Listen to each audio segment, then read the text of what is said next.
It's very easy to time the audio in Flash to an event that's occurring on the stage. As you see here, I've set up this little fake Star Wars Death Star explosion thing using just vector art. And if I scrub the playhead here, you see that eventually this little guy blows up. But there's no sound. So if I were to click on the audio layer, let me go ahead and just lock the sun, the layer here with the sun and the planet, and click on the audio layer and drag the explosion sound. You see that it's at the beginning, but it blows up before the planet does.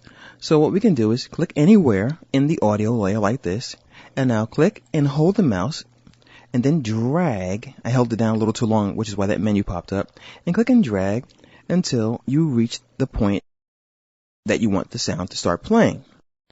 So now we have nothing, everybody's chilling out, and then your next thing, kaboom.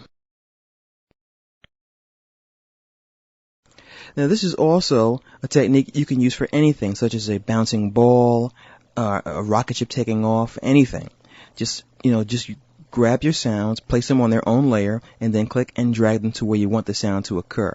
You can also overlap sounds. So if I want this explosion to really have some oomph, I can make a new layer, and I can drag another version or instance of this explosion.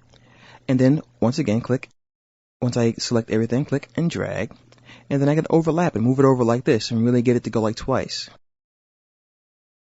And you can add anything that way. So you can add debris flying out, sounds of debris, things blowing up like starships, spaceships, that kind of stuff, laser fire. You can do your own version of Star Wars right here in Flash by overlapping sound effects. This is very useful, especially when you want to make your own eerie sounds like ghosts or whatever, or dinosaurs. You can take a sound like a lawnmower, a jaguar, and then bring them into Flash and overlap them. And then when you play them together, you get this really cool sound. And that's what the technique I use for the cartoon on my website called the window pane. The voice of the tree is actually my voice, a vacuum cleaner, a jaguar, wind, and some other stuff. I don't quite remember what it was, but I had like 20 layers of sound here, and I got that really awesome tree sound. So if you want to check that out, go to my website at diehardstudio.com and get ready to get scared by this tree that has all this cool sound that was mixed right here in Flash.